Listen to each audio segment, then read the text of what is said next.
नमस्कार, मी विजय काळे. SP9 मराठीमध्ये आपलं स्वागत. 0 ते 100 या कार्यक्रमाअंतर्गत समाजामध्ये काम करणाऱ्या विविध मान्यवरांना आपण कायम भेटत असतो, त्यांच्याशी बोलत असतो आणि त्यांचा एकूण भवताल जाणून घेण्याचा प्रयत्न करत असतो. सातत्याने समाजामध्ये नकारात्मक घडत आहे असं एक सूर माध्यम लावत असतात. पण समाजामध्ये अशी काही माणसं असतात की जी आपापल्या परीनं जितकं देता येईल तितकं समाजाला देत असतात, समाजासाठी झटत असतात. अशा माणसांना लोकांसमोर आणणं, लोकांमध्ये परत एकदा सकारात्मक ऊर्जा प्रवर्धित करता येते का याचा विचार करणं, ही जबाबदारी लोकशाहीचा चौथा स्तंभ म्हणून माध्यमाची असते. आणि हाच उद्देश ठेवून SP9 मराठीच्या वतीनं आपण 0 ते 100 ही मालिका आयोजित करत आलेलो आहोत. याच मालिकेअंतर्गत आज आपल्या सोबत पिंपरी चिंचवडच्या सौ लीना राम वराडे आहेत. आपण त्यांच्याशी बोलणार आहोत. एकूण त्यांचं सामाजिक क्षेत्रातलं, शैक्षणिक क्षेत्रातलं काय काम आहे हे जाणून घेणार आहोत. सुरुवातीला मॅडम, मी SP9 मध्ये तुमचं मनापासून स्वागत करतो. मला तुम्हाला असं विचारायचं आहे की जेव्हा एक स्त्री म्हणून समाजामध्ये आपण काम करत असतो तेव्हा पहिल्यांदा कौटुंबिक पार्श्वभूमी पाठीमागं तशी सामाजिक कामाची आहे काय, किंवा कुटुंबाचा सपोर्ट या कामासाठी आहे काय, हे खूप महत्त्वाचे प्रश्न असतात. तुमच्या कुटुंबात काय स्थिती आहे? नाही, माझ्या कुटुंबात माझा फुल सपोर्ट आहे. माझ्या फॅमिलीचा मेन म्हणजे मिस्टरांचा आणि मुलांचा. बाकीच्यांचं तर काय, त्याच्यात जिथं घरचेच सपोर्ट असतील तर त्यांचं काही बाकीचं, आणि ते खूप सपोर्टिव्ह आहेत. म्हणून तर मी आज खूप काही कार्य करू शकते बाहेर. असं या आधी तुमच्या आईंकडं किंवा इकडं सासरवाडीमध्ये अशी कुठली कौटुंबिक पार्श्वभूमी सामाजिक कामाची कुणाची आहे? नाही, कुठेच नाही.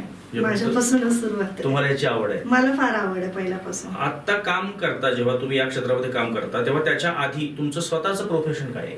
मी मेकअप आर्टिस्ट आहे. म्हणजे इव्हेंट्स वगैरे, फॅशन शोज वगैरे मी करते. त्यामुळे मला लेडीजशी जास्त संबंध येतो. आता मला सांगा की जेव्हा आपण आपलं स्वतःचं प्रोफेशन सांभाळत एखाद्या दुसऱ्या क्षेत्राकडे येतो तेव्हा दोन कारण असतात. एक तरी कुठली तरी प्रेरणा असते आपल्या पाठीमागे की बाबा आपण हे करावं, किंवा आवड असते. तुमचं काय दोन्हीपैकी? कुठली प्रेरणा होती, घटना घडली, मी हे ऐकलं कोणाचं तरी आणि मग सामाजिक क्षेत्रात आले, का आवड होती? नाही, कसं आहे, पहिल्यापासून मला महिलांसाठी मी खूप जवळून काय माझ्या मैत्रिणींना, महिलांना बघितलंय की कशा कशातून गेलेल्या आहेत त्या. मला मनापासून पहिल्यापासून वाटायचं की काहीतरी त्यांच्यासाठी करावं आपण.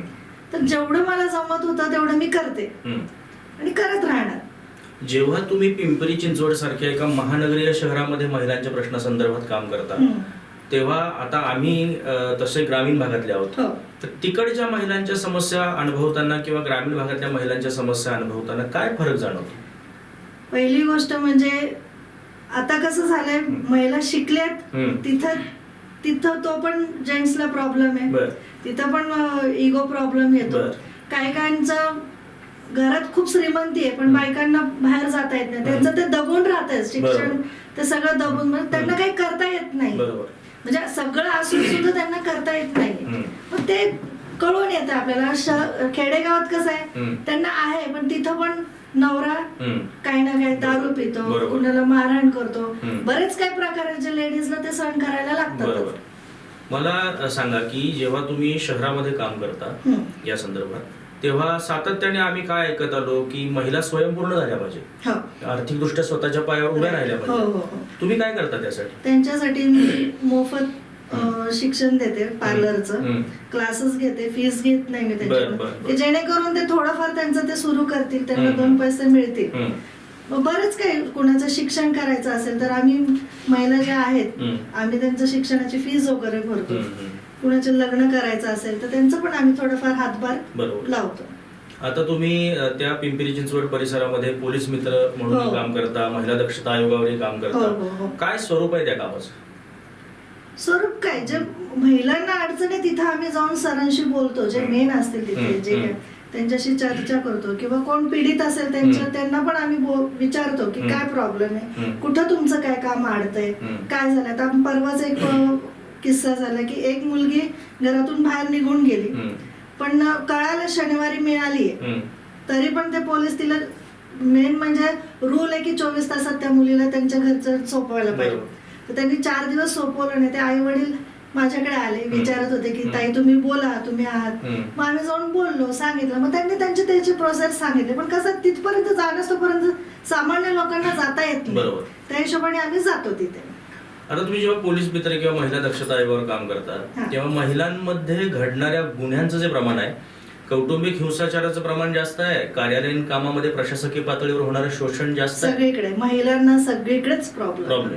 किती म्हणता तुम्ही की महिला झाल्यात स्वावलंबी, पण नाही, कुठे ना कुठे प्रॉब्लेम आहेतच महिलांना. आता या महिलांच्या समस्या संदर्भात कोल्हापूरमध्ये एक 6 वर्षापूर्वी SP9 मराठीनं निर्भया वुमन प्रेस असोसिएशनची स्थापना केली. मला वाटतं हे कोल्हापूरच्या सांस्कृतिक इतिहासातलं पहिलं माध्यम आहे महिलांसाठीचं, आणि ते आता राज्यभर त्याचं जाळं विस्तारत आहे. तर तुम्ही आता पिंपरी चिंचवडच्या SP9 मराठीच्या निर्भया वुमन प्रेस असोसिएशनच्या प्रेसिडेंट झालेला. काय अजेंडा घेऊन काम करतात, करावं लागेल तुम्हाला तिथं असं वाटतं? मला तेच, मला पहिली गोष्ट म्हणजे सागर पाटील जे सर आहेत ऑर्गनायझेशनचे, त्यांचं खूप मनापासून आभार मानायचे. का तर कारण कसं असतं, जेव्हा मीडिया आणि निर्भय हे आपल्याला जेव्हा 2 स्ट्रॉंग हात मिळतात ना, त्यामुळे आपल्याला पण हुरूप येतो की अजूनही काही करू शकतो. हा खूप स्ट्रॉंग प्लॅटफॉर्म दिलाय मला सरांनी, आणि मी त्यांचे फार आभारी पण आहे. आणि ह्याच हिशोबाने जे मी आता मागे काम करत होते, तेवढं जेवढं लेडीजला मला हेल्प करता येईल, जेवढं मला त्यांच्यासाठी काही करता येईल, तर ह्या 2 स्ट्रॉंग हातामुळे मी करू शकते.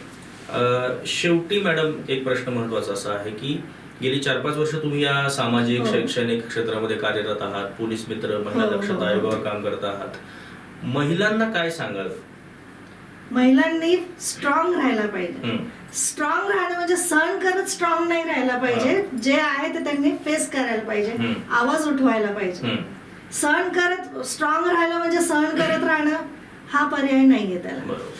तर आज आपल्या स्टुडिओमध्ये पिंपरी चिंचवडच्या सौ लीना वराडे मॅडम होत्या, आणि त्यांनी एकूणच त्यांचं सामाजिक क्षेत्रातलं, शैक्षणिक क्षेत्रातलं काम, 4-5 वर्षाचा जो प्रवास आहे तो महिलांचं सार्वत्रिक शोषण होत आहे असं त्यांचं मत आहे. आणि त्या शेवटी असं म्हणतात की महिलांनी काही करून स्ट्रॉंग राहिलं पाहिजे. म्हणजे सावित्रीबाई फुलेंचा सगळ्यात मोठा गुणधर्म काय, तर सावित्रीबाई फुले कणखर राहिल्या म्हणून समाज बदलाची ताकद त्या निर्माण करू शकल्या. सार्वत्रिक महिलांची अवस्था आणि महिलांचं सार्वत्रिक शोषण सारखंच असेल तर मग इंद्रजित भालेराव म्हणाले होते की लेकीचा जन्म गाजराचा वाफा, जन्मा घालून या बापा, काय मिळवला असं नफा, लेकीचा जन्म कुण्या घातला येड्यानं, परायाच्या घरी बैल राबतो भाड्यानं. ही सार्वत्रिक मानसिकता अद्यापही बदललेली नाही, कारण 5000 वर्ष झालं बाईचं शोषण होतच आहे. आमचा केशव खटिंग म्हणाला होता की बाई दळते तेव्हा कुठे काय जळते, पांढऱ्या फट्ट पिठासकट एक जखम भळबळते. 5000 वर्ष झालं व्यवस्थेने ही जखम कायम भळबळत ठेवलेली आहे. पण जोपर्यंत लीना मॅडम सारख्या कार्यकर्त्या काम करतात समाजामध्ये, तोवर या जखमेवर फुंकर घालणारं, या जखमेवर मलम लावणारं, ती जखम बरी होण्यासाठी प्रयत्न करणारं कुणीतरी आहे, असा एक शाश्वत आधार कायम इथल्या महिलांना मिळत राहील. अशाच व्यक्तिमत्वांसह कायम आपण भेटत राहणार आहोत. तोपर्यंत तुम्ही पाहत राहा SP9 Marathi, your time your news. धन्यवाद. चॅनलला लाईक, शेअर आणि सबस्क्राईब करा, आणि हो, बेल आयकॉनवर क्लिक करायलाही विसरू नका.